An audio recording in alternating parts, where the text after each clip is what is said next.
On this channel, I strive to be as fair and honest as I can be when I'm analyzing football. I know that, you know what I'm saying, as a Dallas Cowboys fan, I can get a little bit carried away in how biased I can be in certain of my takes. But I think that a team that's just completely flown under the radar, I know that they're 3-0 right now, but the Philadelphia Eagles have been disrespected pretty much this entire season, even though it hurts for me to say it. And I could admit that I'm one of those people that have completely blown their, victories away, because I mean, they started off week 1 beating the Dallas Cowboys by only 4 points, where arguably Dak Prescott had outplayed him. Then they go over there to Kansas and they have a Super Bowl rematch where they beat the Kansas City Chiefs, but it wasn't really that impressive because Kansas just doesn't really look like Kansas this year. And then, of course, they have their miraculous comeback against the Los Angeles Rams, where at the end of the game, they block the field goal and, they take it back for the touchdown, beating the LA Rams 33-26.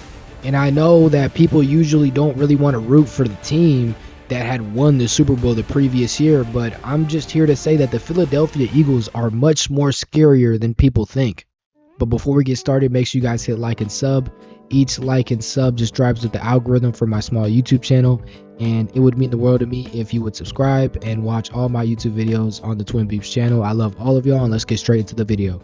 I think that the Philadelphia Eagles are an interesting team because I think they've mastered the code at finalizing NFL games and ending up on the victory side, regardless of, how many adversity they're facing. I mean, of course, we can look at the LA Rams game where they came back all the way down from 6-27.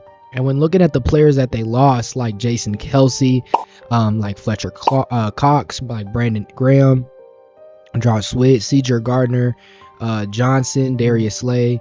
I know that CJ recently, I think, just got traded once again. But regardless, they did lose a lot of pieces. But at the end of the day, they're still 3-0. And it's easy to write them off because of their statistical categories, as they ranked almost 27th and 28th in passing yards and yards per game. So it's just, how do they end up winning without even utilizing one of their best receiver cores in the NFL?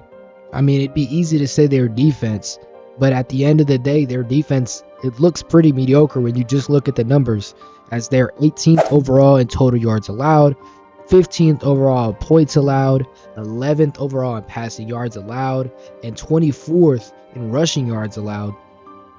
What people don't notice, though, when you look deeper into the numbers, they are one of the best middle of the pack teams in the league, as they excel in preventing points in the second half of games, ranking second in the league by allowing only 4.7 points per game in their last 3 games that they have played.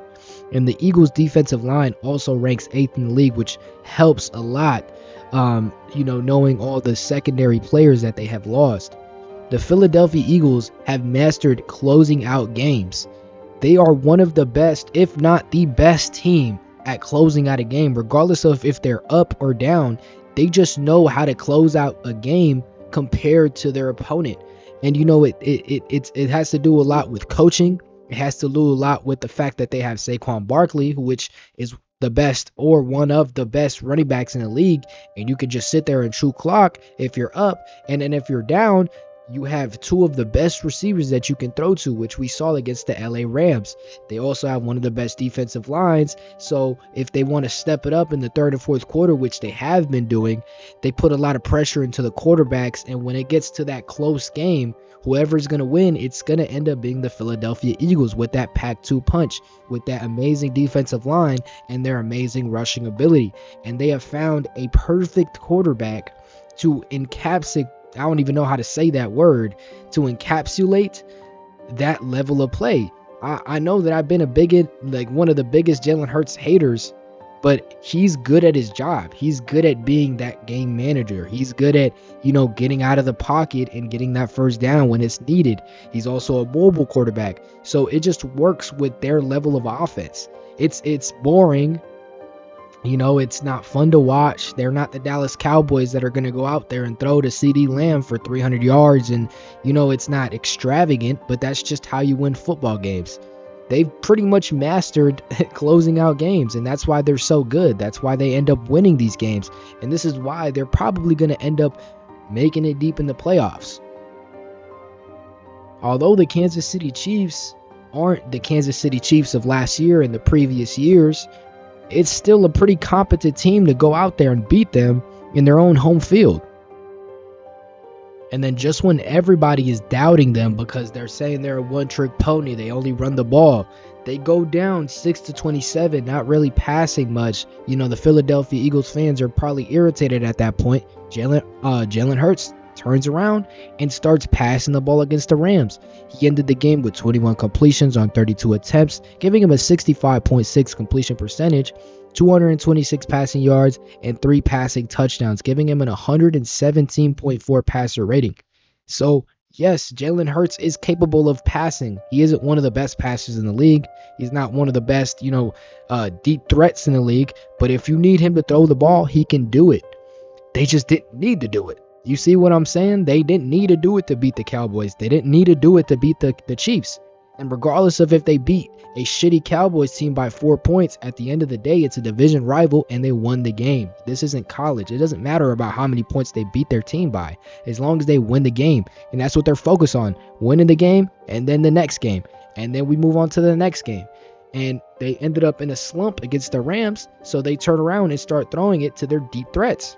Just when everybody said that Jalen Hurts couldn't pass the ball, he proved everybody wrong, getting 21 completions on 32 attempts with 65.6 completion percentage, 226 passing yards, and 3 passing touchdowns on 0 interceptions, giving him an 117.4 passer rating.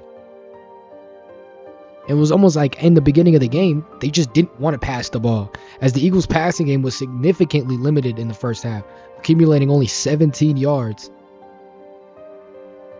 Then in the second half, they had a surge, facing a 26-7 deficit. Like I said earlier, Hurts and the Eagles offense came alive in the second half, utilizing a no-huddle approach on over half of their plays. Hurts threw for over 209 yards and all 3 of his touchdowns after the halftime count. And the key contributors to this, obviously, is A.J. Brown, as he was a significant factor in the second half comeback with 6 receptions on 109 of his 209 yards and a touchdown, all coming in the final 2 quarters. And of course, Devontae Smith, their younger receiver, also contributing with 6 receptions and a game-winning touchdown. This performance demonstrates the Eagles' ability to adapt and execute a strong passing attack when needed, particularly in comeback situations. We can't forget about the defensive side of the ball, as the Philadelphia Eagles' defense performance against the Rams was a mixed bag marked by both struggle as well as clutch plays, as they were able to close out the game and were able to hold the Rams to just 26 points only in the first half, and then 27 unanswered points right after that. Some of the individual defensive performances that we have to note are Jordan Davis having a notable game with the key 4th down stop and the game-winning blocked field goal, which, you say what you can say. Honestly, it did look kind of Mickey to me. It did look like some WWE shit, but I ain't gonna say nothing. We're gonna make this video assuming that the NFL is not rigged. But Zach Bond recorded 7 total tackles, the interception, an interception. He had 2 passes defended, and he was playing a pretty versatile role in the defense. And despite some inconsistencies in the Eagles' defense, they did make critical plays when it counted, particularly in the second half, allowing the offense to mount a comeback through the passing offense. But yeah, that's my take on the Philadelphia Eagles in Week 3 coming into Week 4. And now in Week 4, they're going to go ahead and face the 3-0 Tampa Bay Buccaneers, which would be a pretty interesting game. And personally, I think this is a prove-it game. And personally, if I have to give my prediction, I do see the Eagles coming out on top and proving everything that I said right in this video. Make sure you guys hit like and sub. And Twin Beams is out of here. I love all of y'all. And if y'all have different opinions, then go ahead and comment them down below. See y'all later.